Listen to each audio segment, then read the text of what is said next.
Good morning, everyone. Brian Post here, and welcome to 16-week Adoption Parent Coaching and Certification Session 11. We are now just clicking our way through, slowly but surely, getting through lots of good information, and hope you guys have been enjoying the session so far, and looking forward to actually wrapping up our parenting segment this morning, and moving ourselves on into the rest of our class. So let me see if I can get to my, there we go. Get to my little clicky here. So this morning we're going to go ahead and pick back up with understanding what works and why. I'm just going to hit a real quick review of what we have gone over in the last few weeks. Let me get my little pen activated. So we, as always, want to refresh with the brain, looking at some of the core functions that are involved in stress and emotion. Of course, this is, fundamentally what we're dealing with when it comes to working with adopted children, foster children, grandchildren, all children. Like I told you, it's all human behavior. So we're looking at the amygdala. By this point, we have hit this brain side enough that you should have a pretty good working understanding. Bruce Perry says you have to have a generalist understanding of the brain. So, we're talking about the amygdala. It develops in the first 18 months. It's the center of stress. It's our fear receptor in our brain.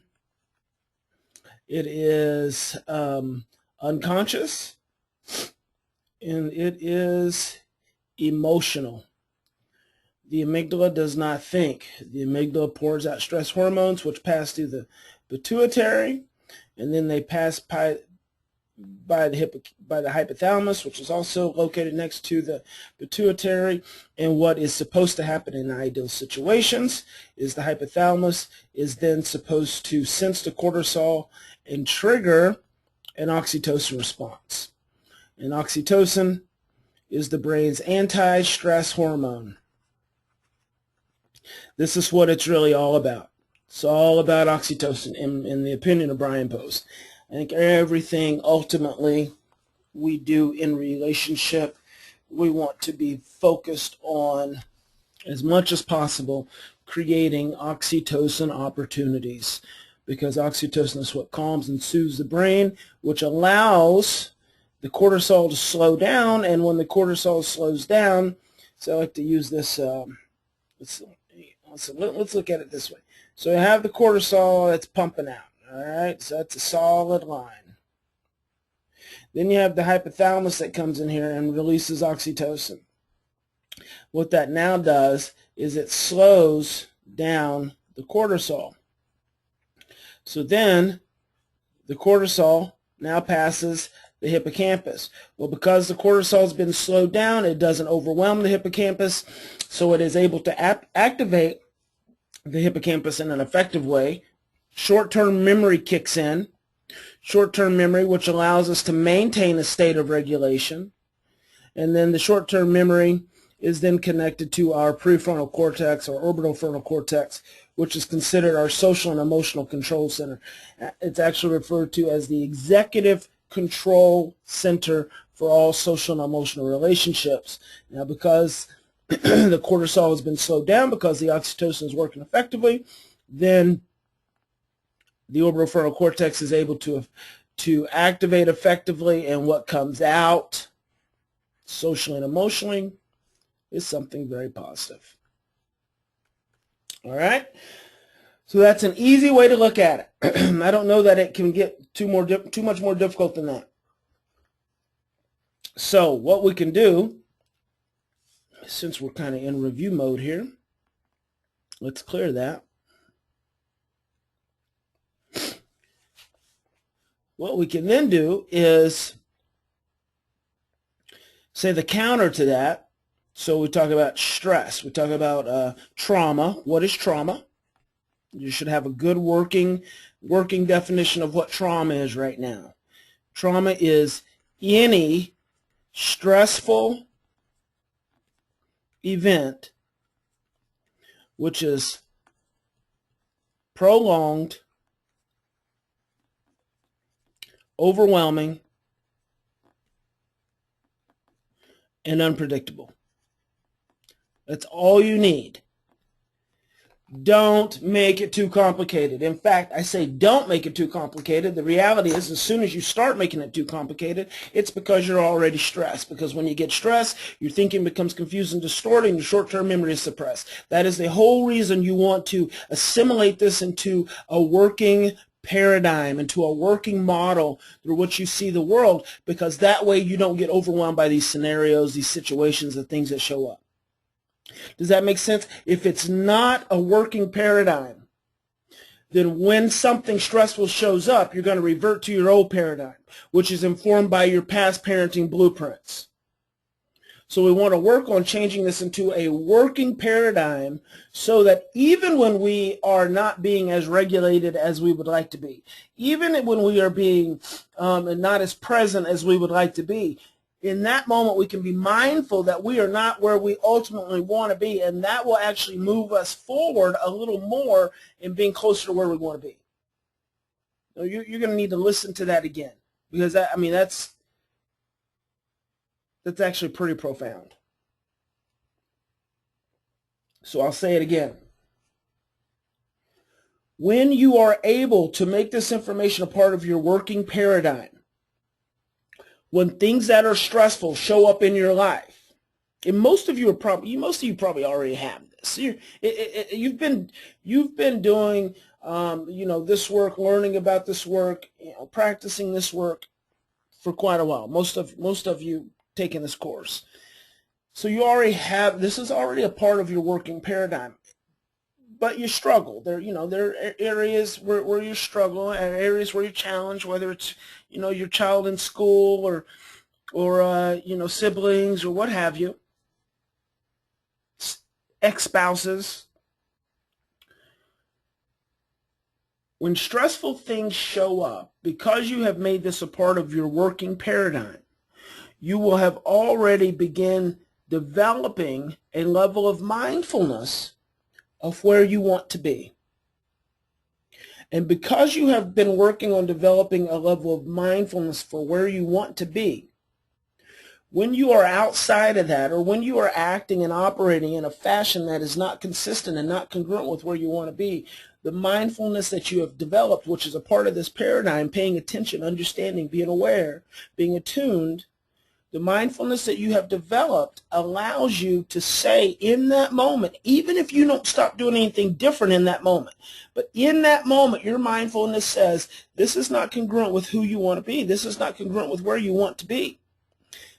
That resonance. Daniel Siegel wrote a book called Parenting from the Inside Out. It's an excellent book.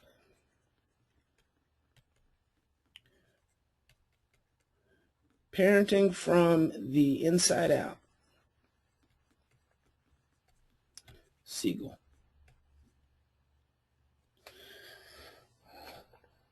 That resonance of memory, which is a level of mindfulness, which gets buried in our brainstem, it will move you closer towards the person that you want to be. Just by making this a part of your dominant paradigm.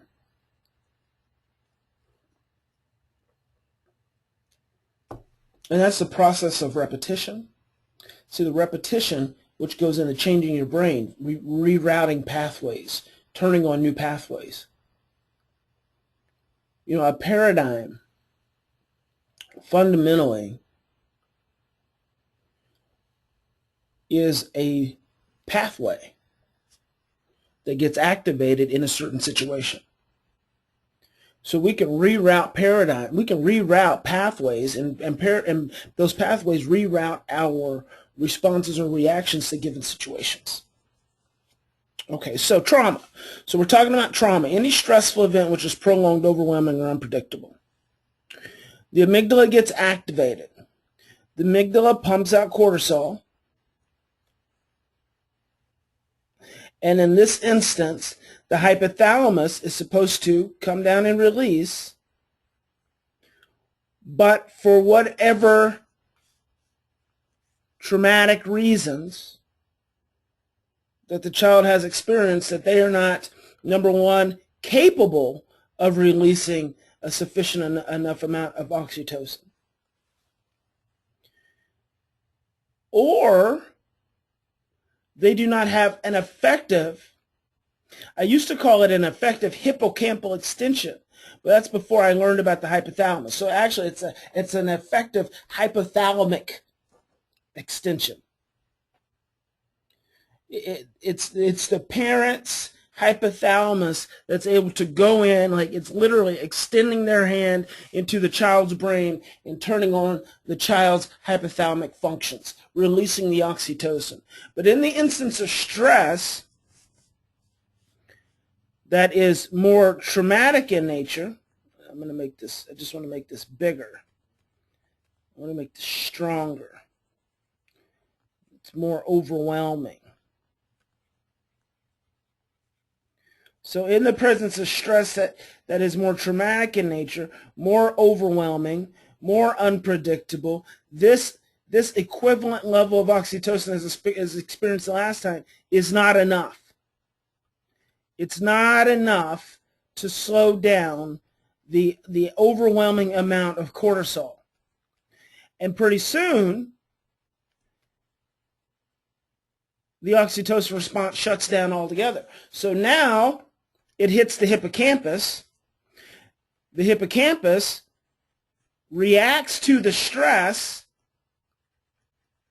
with what? In times of stress, what happens to our thinking? You should have this by now. If you don't have this by now, you're not studying enough. You have to study. That's kind of what led into our entire session last week. You have to be a student. You have to be a student in order to be a disciple. In order to teach, in order to be an effective teacher, you have to be a student.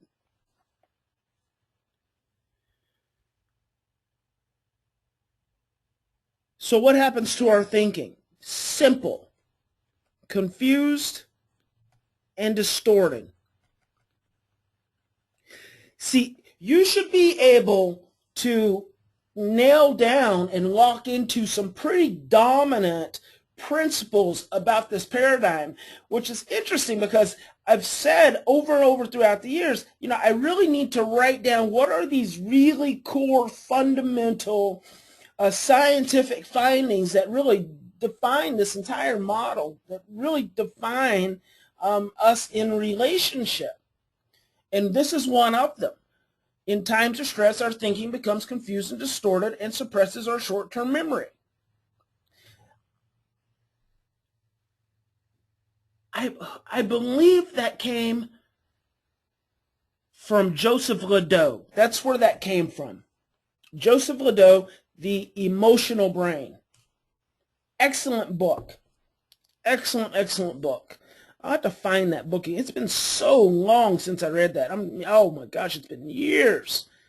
But that was a defining book for me. I have quoted that so much over the years. It's two excellent books right here. Right here. And then there's Emotional Intelligence by Daniel Goleman. If you haven't read that, you gotta read it. It's a seminal work.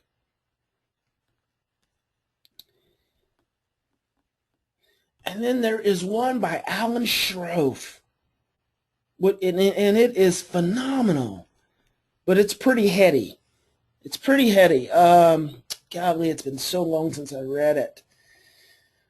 You could just look up Alan Shroff. And then, of course, there's Alan Shore, but all of Alan Shore's stuff. I mean, it's, ugh. You read it if you can, but, you know, if you really want to be a good student, read the material. I'll tell you that. I'd love to save you that time, but study it. If you want to make this your dominant paradigm, study the material.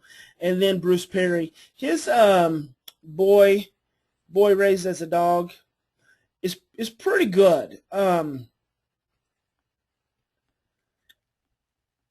It's not as good as I would have expected coming from him for his first book, because there's so much that he has to offer. I mean, there's so much that I've learned from him over the years, and I guess right out of the gate it was okay, but I don't even know that it would be on the top of my recommendation list. It's on the list for sure, just because I love Bruce Perry, but it's not like one of the seminal works. He does have another one, which I haven't even read it. I borrowed it from a friend, and I don't even think I gave it back. So I really need to find that book, and I probably should read it. So now the thinking's confused and distorted. Well, the short-term memory is suppressed. And then the cortisol continues to come out, continues to pour out. And how does it come out? It comes out as delayed, deficient, diminished, inappropriate, overwhelming, negative behaviors. That's the cycle. And the longer the amygdala is exposed to that level of stress, without interruption, without that hypothalamic support, the stronger the amygdala gets, the more sensitive it gets. The more sensitive the amygdala gets, the more weakened the hypothalamus and the hippocampus become, which then affects other structures of the brain like the corpus callosum, which is the banana between the hemispheres that communicates, that creates the bilateral communication. So then everything is affected. Then the significance of the brainstem is that the amygdala, it's almost like two parts, because you have the memory activation. So when the amygdala gets stirred up, then it stirs up the brainstem and all of the old memories, which then affects the body. It affects the physiology. It stores up all the old memories. So it's like post-traumatic stress disorder. I mean, this is in essence, this is where PTSD takes place. And then that just drives all of this distortion even more. So that's a quick review of the brain. Let's move on along. Relationship factor. We're biologically engineered to be in relationship. Every dendrite, every synapse, every cell is engineered to be in relationship. Our core drive is relationship. As long as you have relationship, you have the ability to influence, but once you lose relationship, you essentially lose everything. Relationship factor is so important. We have 3 pathways of emotional expression: attitudes, feelings, and behaviors. We oftentimes get stuck because our children are giving us attitudes, but because of all of our own old stories and imprints, what we do is we suppress the attitudes. Children can't express through the attitudes, so they end up dropping into feelings. What happens when children give us feelings? We revert back to all our old imprints and we suppress the feelings. And then, because the 3 pathways of emotional expression are our 3 primary ways for releasing energy, if we can't express through attitudes and we can't express through feelings, then we drop down to behaviors. And then what happens when children demonstrate behaviors? We revert to all of our negative imprints, and then we're suppressing the behaviors. And when we suppress the behaviors long enough, we spend enough time suppressing behaviors, we only have 2 other options, and that's anger and depression. Anger and depression, because behavior is the final emotional expressive route. Then we get we get anger, depression, and behavior. Well, anger, depression, and behavior. If you stay in this state of stress and fear, 6 months or longer, and it doesn't even have to be 6 months, but it just could be just day-to-day stress and fear. This becomes trauma. And I call this the trauma triangle. At this level, it's where you get diagnosis. At this level is where you get prescription medication. This level is where you get residential treatment centers. This level is where you get disruptive placements. And there, when you have disruptive placements, when you have frequent moves. Frequent moves perhaps being one of the most traumatic events for children, especially in foster care. All right. So, review, study. Really be looking at the material. I'm trying to use my little pen on my mouse pad on my laptop. All right. Exploring the parenting continuum. Most common things we do fall over here on the negative side of the continuum. We do these things because they work with 70% of children, and the reason they work with 70% of children is because 70% of the children have an effective cortisol oxytocin response. So they can deal with the stress that gets created when we use these parenting techniques. But then the distortion, our own confused and distorted thinking, our own suppressed memory causes us to think that this will work for any child, and it doesn't, because the secret is with the 70%, anything you do will work. With the 70%, we can create an optimal world by practicing these techniques over here on the left base side. But see, we are wrecking our 70% of children. We have completely destroyed our 30%. In so many instances, when you look at residential treatment, when you look at the foster care system today, when you look at the number of disrupted adoptions, I mean, it is our working parenting blueprints that are just killing relationships. Now, the way we are breaking down the world, the way we are leading ourselves on a path of destruction, is we are raising our 70%, the 70% of children who ultimately can help us move forward. The 30% can too, once they withstand all the crap they have to go through. The children, a lot of children that we're talking about today, but the 70%, we use this and we're just sustaining fear. If we were using these practices over here with the 70%, we'd be moving towards world peace. But we're not. We're moving towards world destruction. And it doesn't take a rocket scientist to see that. The problem is when we spent 18 years raising children this way, children who have some healthy sense of themselves, some healthy brain development, children who have an opportunity to balance their cortisol and their oxytocin, when we spend their first 18 years of life doing that, they have to spend the rest of their adulthood trying to get back to this place. Just think about each and every one of us taking this course the way we were parented. How many of us were parented in the most present, loving way versus how many of us were parented with these tools and techniques? And so then what do we have to do when we become adults? We have to start reparenting ourselves. We have to start teaching ourselves and training ourselves all over again to be more loving people. I mean, why are we taking this course even to begin with? Why am I teaching this course even to begin with? Because I want to continue to reinforce for myself this education, because this continues to help me be a better person. But I did not start out over here.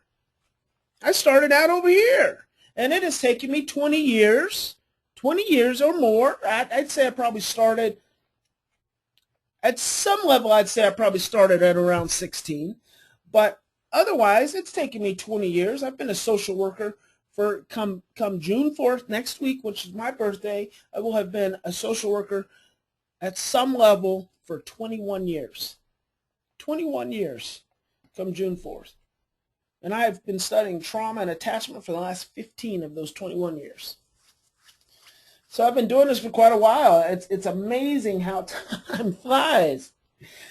But talk about a working paradigm. I've got a working paradigm. I mean, geez, my PhD, my dissertation was a contemporary perspective on the neurobiology of trauma in domestic violence. So, I mean, I've been doing this, and that was in 2000. I wrote my first book in '99. So it's like, this goes a long ways back, and I've been trying to steadily trying to teach myself and reparent myself and orient myself how to be more loving. And then that's all coming from, having to rework my brain from conception. From conception. I was not, I don't know that I would necessarily call it fortunate. I don't think I was misfortunate to not be one of the 70%, but I wasn't one of the 70%. I'm thankful that I wasn't, because I believe that it gives me special gifts and special understanding about this material and this message. So ultimately, I don't feel that, we don't cry over spilt milk. Cry over spoiled milk, especially if you take a drink of that stuff. Ugh. But don't cry over spilt milk. We can just clean it up. Just clean it up. We move on. There's always going to be more milk. The world's abundant. God loves us, and we are special. We are special. All right. So now let's get to creating a therapeutic environment. Let me talk to you a little bit about that for a minute. Where I came up with this term. This started for me when I had moved to Vancouver, British Columbia, and I was overseeing a residential treatment program for some traumatized children, and they were having, on a weekly basis, at least one 911 call. And the problem in Canada at that time is when a child would threaten to be suicidal or a child would run away or whatever, you'd have to call 911. It was supposed to be the protocol. And they were having, I think it was about 5 to 7 911 calls every month. And when you had to call 911, then they would take the child to the hospital. The child would spend 7 days, 3 to 5 days, for evaluation, then he'd be returned home. So just like a big mess, a big fear-based mess. And so when I went into that clinic, I said, look, I don't want the kids doing therapy like they've been doing. I don't want them doing the social skills stuff. I just want us to parent them in a normal fashion, which, normal fashion, who's to say what normal is? But what I was saying is, all I want to do, I want to take them out of group therapy. I want to take them out of art therapy. I want to take them out of social skills groups. So they had all these things they were going to. And I don't even want them going to counseling. I'll do the individual therapy, what have you. I don't want them going to counseling. What I'm going to do is I'm going to train the staff on how to create a therapeutic environment, which really I'm going to train the staff on how to be therapeutically available to the kids 7 days a week, 24 hours a day. Because I believe that that's going to be fundamentally more effective than any number of therapies that they're going to now that they really don't care to be going to, they really don't like. We're going to be working on building a relationship. And I had not connected the relationship factor at that time. So I said, we're going to be working on relationship, and we're going to be creating a therapeutic environment. We're going to be being therapeutically available. So I trained the staff, took all the kids out of therapy. And literally within 2 months, the 911 calls had dropped to 0. We were no longer making 911 calls. So you're going from 5 to 7 911 calls a month to 0 by just training the staff. And I realized that what I had created was a therapeutic environment. It's where therapy was actually occurring all the time. In therapy in the way of feeling accepted, being understood, developing some consciousness about yourself and about your behavior. And these were small children. I mean, the oldest, I think, was probably 12, and she was a little girl named Jessica. And she was a feisty little thing.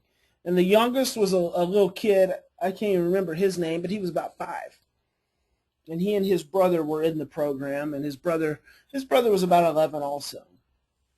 And all these children had experienced, because in Canada, I think even still, one of the big diagnoses is fetal alcohol syndrome, which is, again, I'm going to tell you, it's not about the diagnosis. So it was some years later, probably a couple years later, I can't really remember. I was in Santa Barbara. I was teaching at Santa Barbara Graduate Institute. I was on their faculty, and there was a conference, the Neurons to Neighborhood Conference, and Bruce Perry was there speaking, and he was talking about some work he'd done in Canada. He said that he had instituted a research project where he took 3 groups of kids. He took one group of kids that was getting weekly therapy. He took another group of kids that was getting just social skills. And he took another group of kids who were getting no therapy, no social skills, but the parents or the staff were just trained on how to be therapeutically available.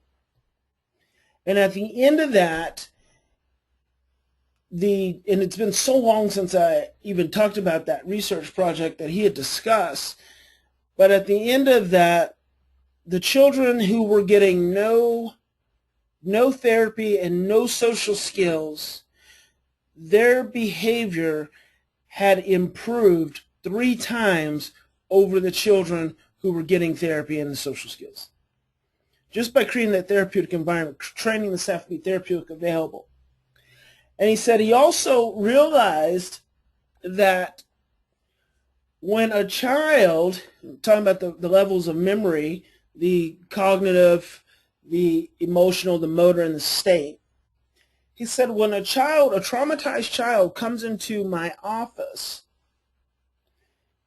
it's very calm, it's very safe, it's very secure. So he said they actually move out of their state level and into their cognitive level. So we have this great, calm, peaceful communication. He said, but then I realized that as soon as they move outside of my office and go back into the day-to-day environment, they're actually dropping back into their state. And he said, that's why all the talking therapy that we do with children is not effective. And I just found that to be profound because it just lined up with everything that I had seen and done over the past.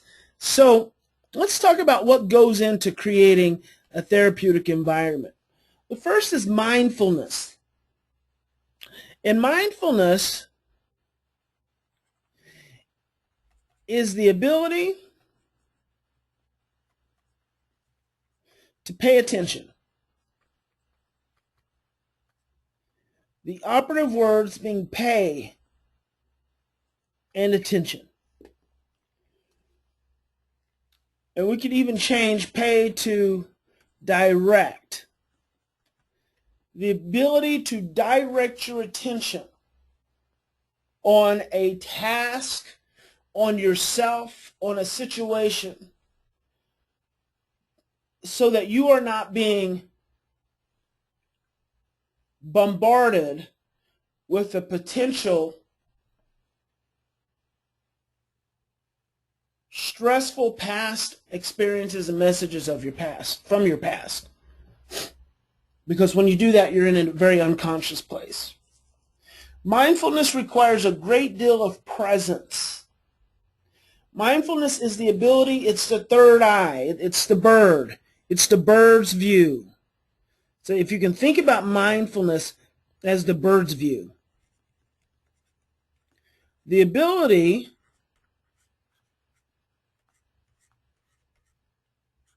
now, you might think that this is a woman, but actually this could be me because my hair is longer than most women's hair. But mindfulness is the bird's view. It's the ability to get outside of yourself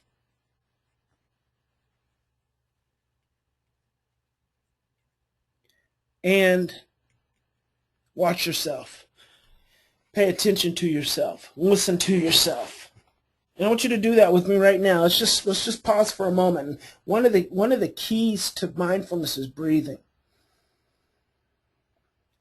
Because when you breathe, you turn on oxytocin. When you turn on oxytocin and you fill your cells with oxygen, you can calm down, you can relax. So you breathe right now.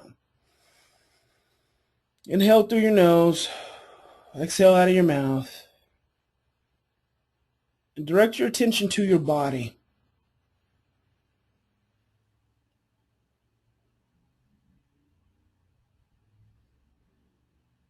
Direct your attention to your thoughts.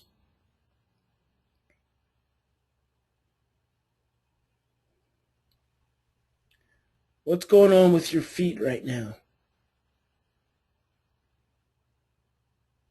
What's going on with your thighs? Your stomach?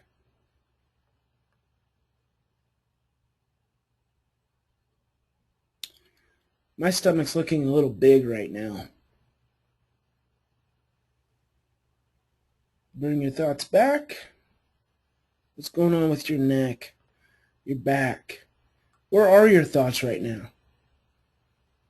What are you thinking about right now? As I was talking, I heard a motorcycle. It caught my attention. My bird's view shifted to the motorcycle for a minute, and then I brought it back to myself. I'm thinking, what are you thinking? What are you doing? I'm seeing you right now, sitting in your chair. Wondering, that's what my thoughts are, wondering if you were practicing this exercise.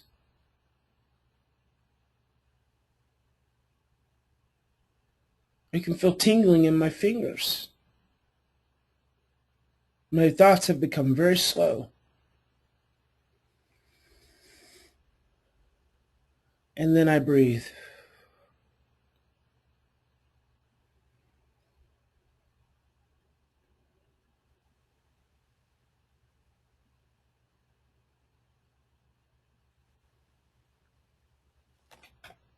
Jon Kabat-Zinn.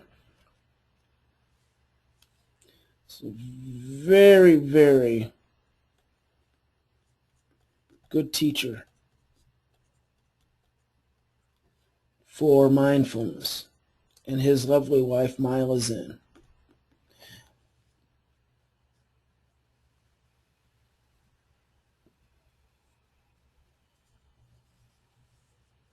They wrote a book.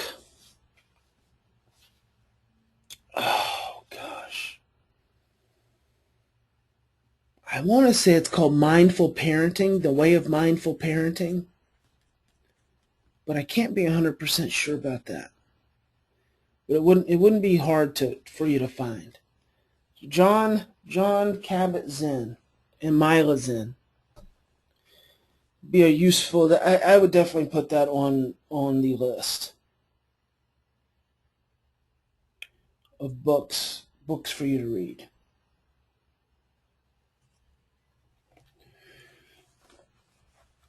So mindfulness, the ability to pay attention. It's got to be practiced. You have to practice it. You have to practice it. Because it's like I said about fear. That which you cannot see in yourself, you can't see in others. Practice being mindful. Practice making it a part of your paradigm. Because when you can be mindful, you can pay attention of how you are interacting in any situation. And then that magnifies how others are acting, which then gives you an ability to see and listen and hear that's different than how other people may see and listen and hear. Mindfulness puts you in a completely different realm of relationship. Because not only can you listen to yourself, but you can really listen to others, and you can sense what their needs are. You can sense how to respond.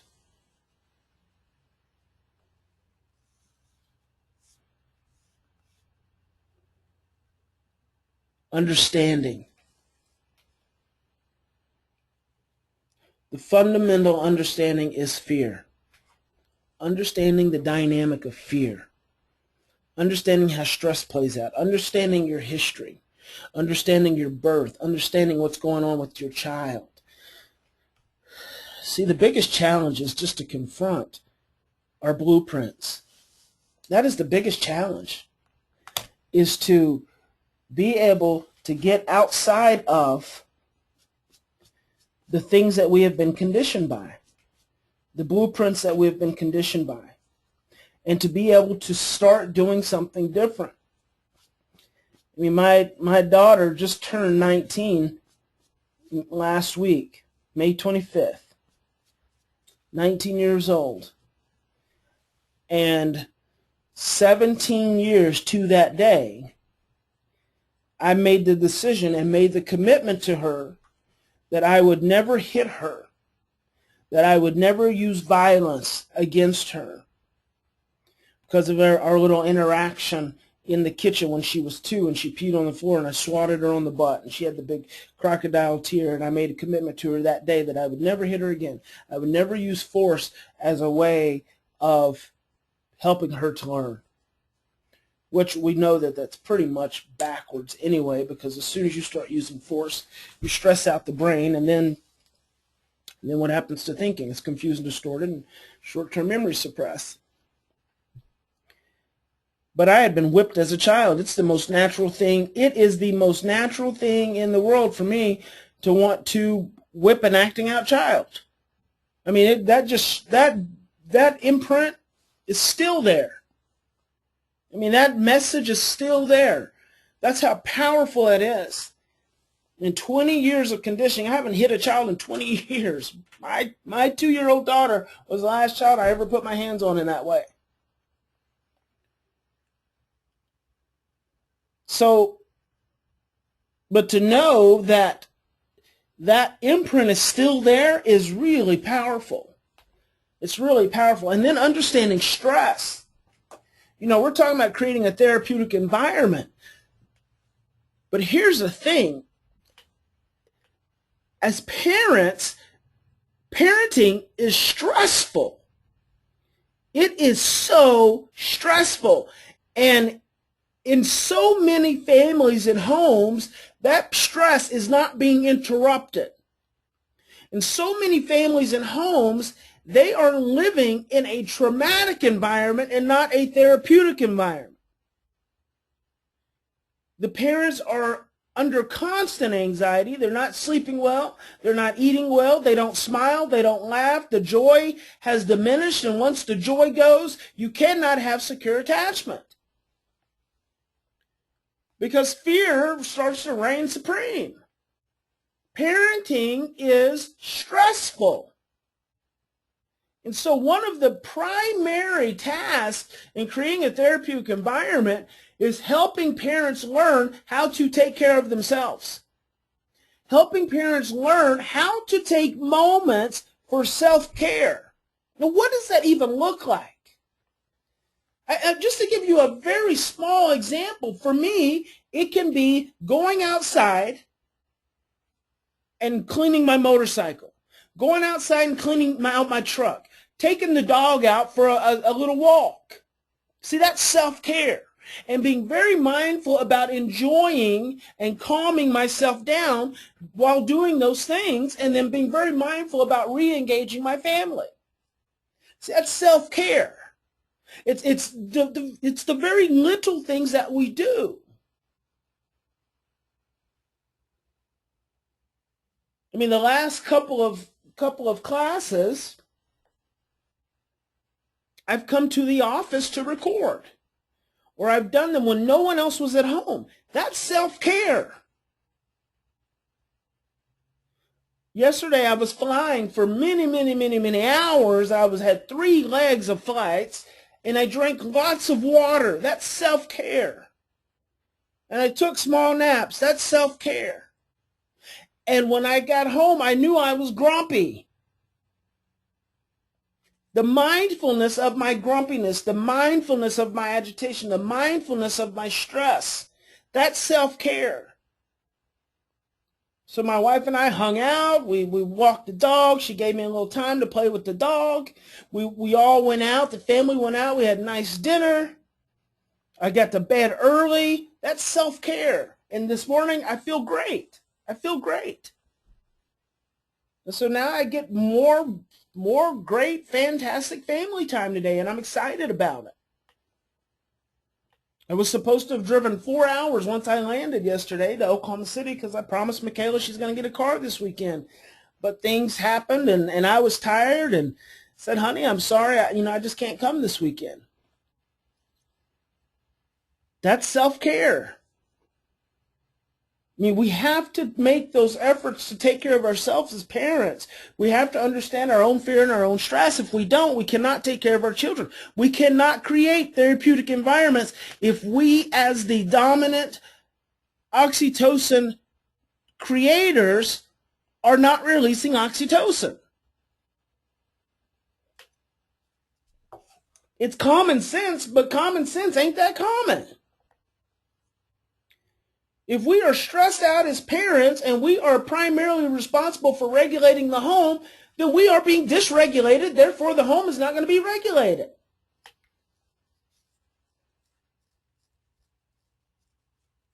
Self-care is very important. Understanding. That stress. Understanding that fear. Emotional flexibility and matching.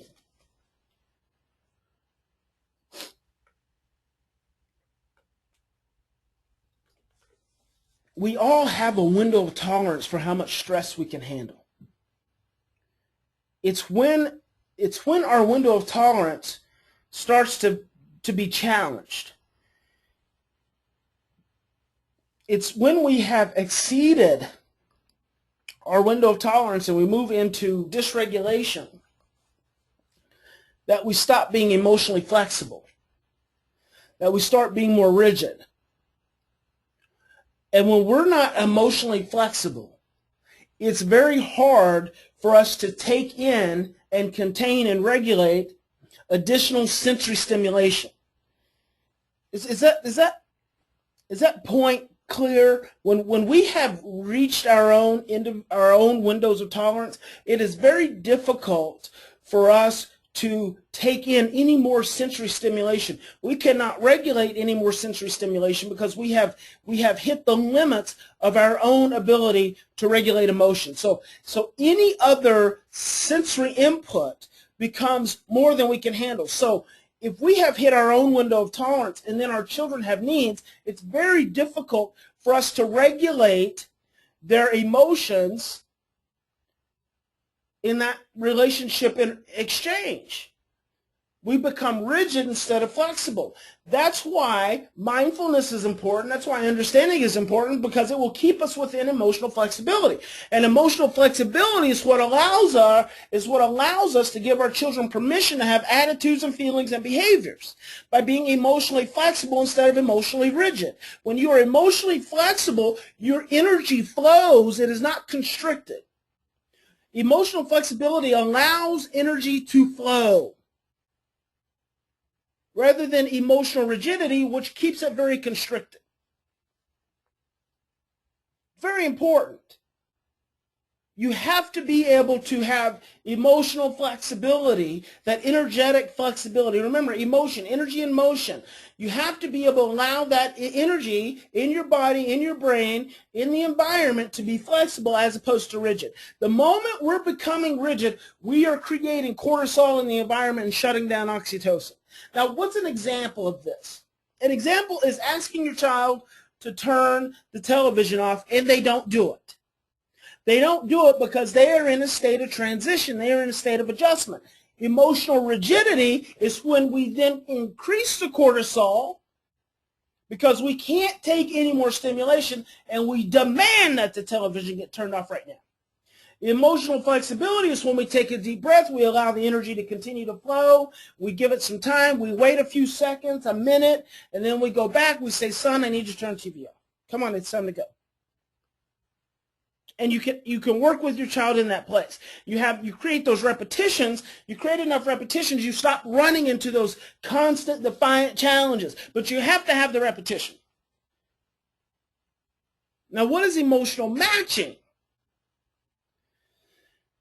This is a little different, and this is a process. This is a learned process as well. When your child is in a heightened emotional state at any level, it could be sadness, it could be angry. Emotional matching is your ability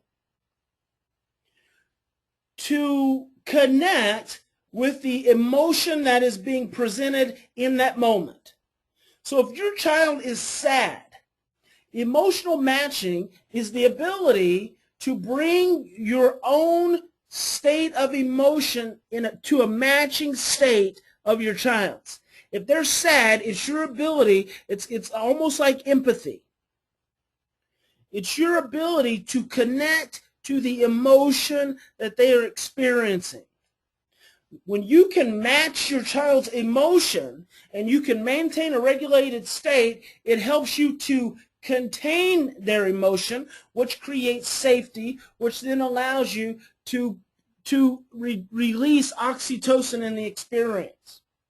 If your child is angry, if you can match their emotion, so your child is screaming how angry they are at you, how much they hate you, and they're cussing you, your emotional matching is saying, it would be an emotional match point would be to say, you're really angry at me right now.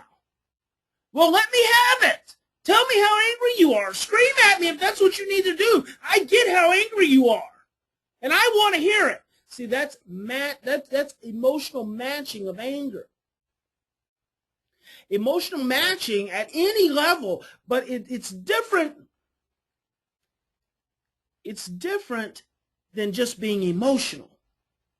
Because see, just being emotional is being dictated by your own hormonal responses.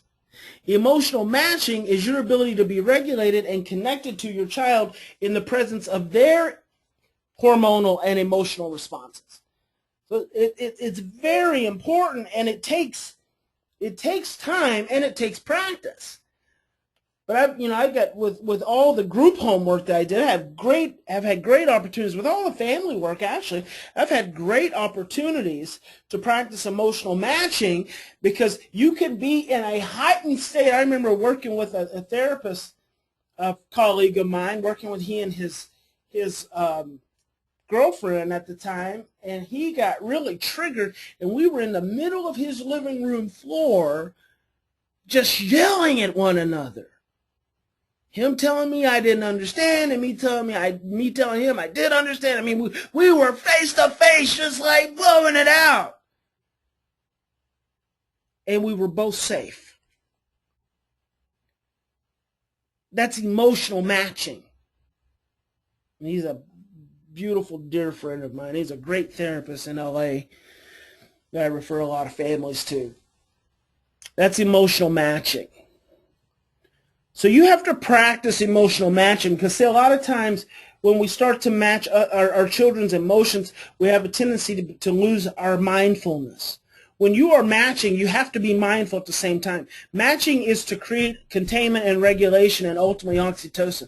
Matching is not to yell louder or to discount or to suppress or to invalidate.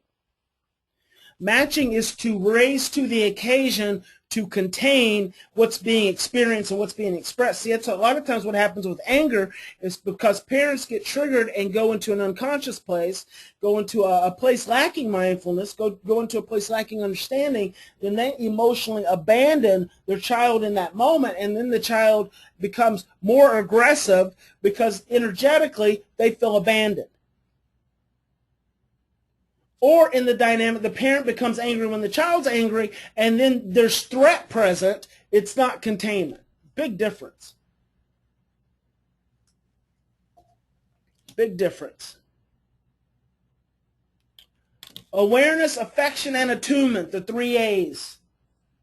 Awareness, paying attention. Paying attention to what's going on in the environment. Paying attention with what's going on with your child.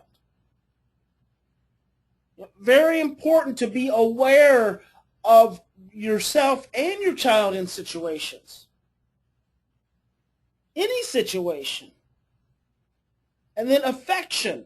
Affection is so important, but it's so oftentimes one of the things that we lose the ability to provide when we are stressed. But you should touch your child throughout the day at least 20 times. At least 20 times. You should touch your child. You should have some kind of affectionate interaction with your child at least 20 times throughout the day. The more stressed your child is, the more affection you should have. Now, what if you are in a family, or what if you're working with a family where there is no touch going on? Then that's where you have to start. You have to start with the ability just to be in the same room. You have to start with the ability to be present. And then you have to build up. You have to do the pass-by touching initially, until the cortisol and the sensitivity lowers itself to the degree that the body and the mind can actually tolerate affection. See, a lot of times because cortisol levels are so high, the body and the brain cannot even tolerate the affection.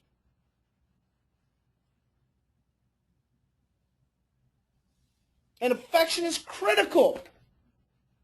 And at a bare minimum has to be provided morning, afternoon, and evening. At a bare minimum. You've heard me talk about 10-20-10. 10 minutes of time and affection in the morning, 20 minutes of time and undivided time and attention and affection in the afternoon, and 10 minutes in the evening. It's a very powerful formula. 10-20-10.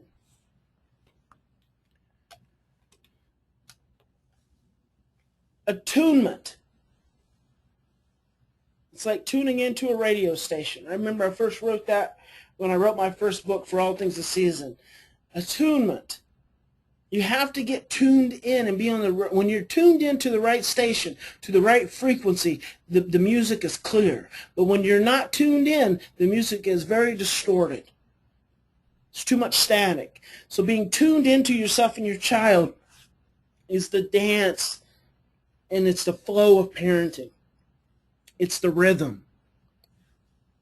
When you're not tuned in, your children do things that you're not even aware of. When you're not tuned in, your child starts to experience things which may not come out until the afternoon when they have a great big blowout because you weren't tuned in. But the reality is it started that morning. It started upon their awakening.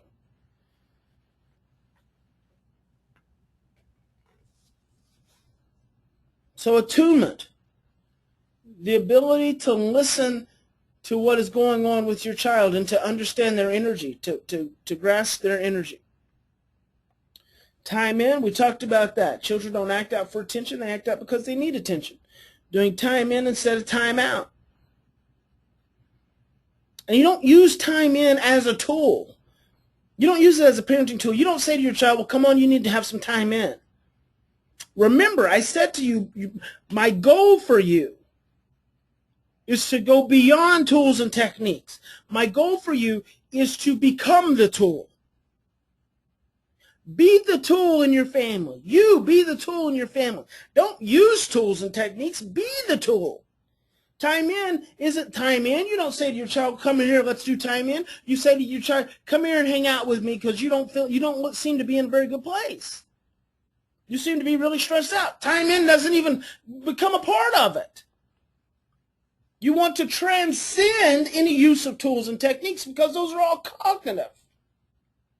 So you don't do time in as a tool and technique. You do time in as an awareness, as an attunement, as an understanding, as a mindfulness of where your child is at and what they need.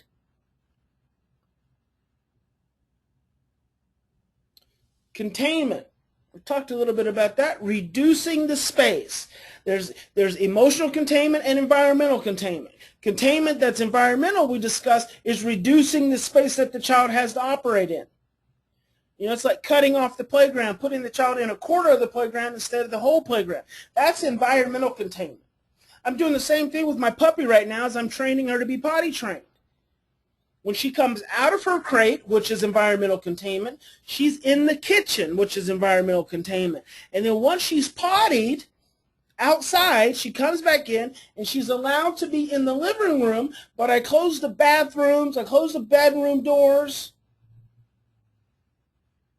They close the laundry room. She's contained. She's got environmental containment, so it's not too big. And then I still have to be really aware and attuned to how long she has been out in a bigger environment or how active she's been, because then within about 20 minutes, I've got to take her back outside again so she can have another bladder release. Because otherwise, as soon as she feels the sensation, she's not yet trained to go to the door.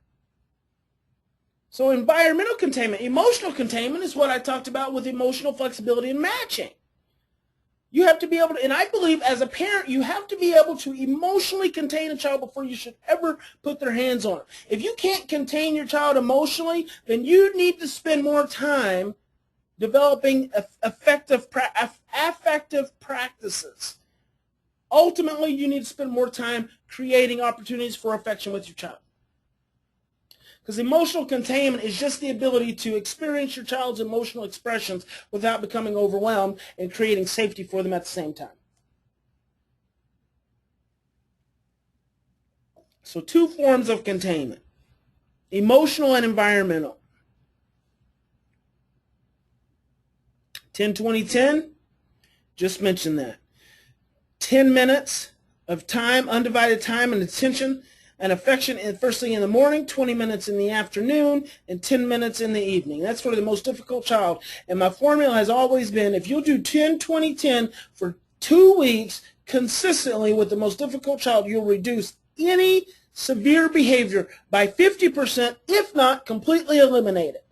Who says that in mental health? Who says that? I say it because I know it works. Because I know that the average amount of parent-child time and attention. Now listen, this was like a scientific finding or a research finding back in late 90s, that the average amount of time that parents spend with their children is 12 minutes. I think quality time, I think that's probably 6 minutes now. And that's the course of a day. In the course of a day. The children in the course of a day only get 2 hours of actual classroom instruction during an entire 7-hour day at school. They're only getting 2 hours. And I doubt they're even getting that, especially anymore. All these time frames have to be lessening.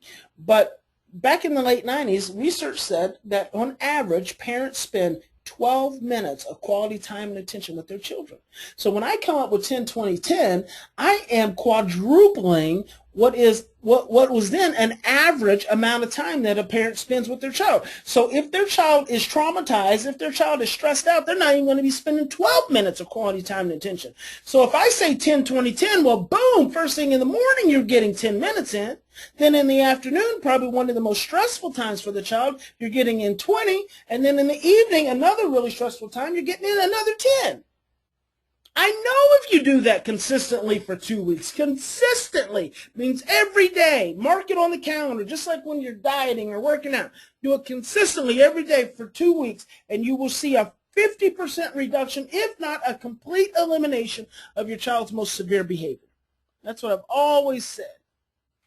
The 3-phase intervention is otherwise known as the 3 R's: reflect, relate, regulate. As soon as your child becomes stressed, the first thing you got to do is you have to take 3 to 10 deep breaths. And then you start asking yourself, how do I feel? And ultimately what you want to be doing is you want to get in touch with your fear. That's the sole purpose of reflecting. And that is right in the presence of your child, as long as they're not doing something that's going to harm themselves or someone else, which is a completely different thing. We should probably talk about that too. The differences in that. You know, a child who's screaming, who's cussing, who's threatening is not at risk of harming themselves or someone else. They are in the midst of emotional feeling expression. So the first thing you do with reflect is you take 3 to 10 deep breaths and you ask yourself, how do I feel? And then you get in touch with your fear. And once you get in touch with your fear, then you relate to your child by saying, I feel scared. I feel scared. Not how do you feel? I feel scared. How do you feel? See, the first important piece here is saying, I feel scared. Because, see, children will misperceive just like adults do. We will misperceive how someone is feeling. If a child is agitated and their amygdala is activated, then they're looking for a threat. So 9 times out of 10, from looking for a threat, they're going to be perceiving that you're in a threatening place. 9 times out of 10, they're going to be expecting you to be angry. So when you say I feel scared, not only do you say I feel scared, but you've already taken the opportunity to breathe, calm down your cortisol, turn on a little oxytocin, and then you say I feel scared. Now you're letting them know. You're actually creating a teaching opportunity. You're letting them know, I feel scared. How do you feel? So 9 times out of 10, they're going to say I don't know, or they're going to say leave me alone. Now because you've taken the time to reflect, and because you're taking the time to relate, you say, I feel scared. Well, I can see that you probably feel angry. Or I can tell that you feel sad. See, then you can name what you perceive to be their feeling. You don't have to say that you're scared. You don't, especially with adolescents, you never call an adolescent scared. That's not the point. The point of understanding love and fear is not to tell someone else when they're feeling afraid. It's for you to understand when they're feeling afraid. You get that? The point of understanding love and fear is not for you to tell someone when they are in a place of fear. It is for you to understand when you are in a place of fear and when they are in a place of fear. That's the key. Understanding love and fear really has very little to do with us telling others and teaching others about their fear. It has much more to do with us recognizing our own fear. And then when we're recognizing our own fear, we're doing what Gandhi told us to do. Be the change you want to see in the world. Be the change you want to see in the world. So you say, I feel scared. How do you feel? They say, I don't know. You say, I feel scared. Well, maybe you're feeling angry. Can you tell me about it? You want to talk about it? Let me know how angry you are. I can tell you're sad. What's going on? And then automatically, you begin to regulate. You reflect, you relate, regulation comes automatically. It's an automatic process. Reflect, relate, regulate. What else do we have here? And then setting effective limits.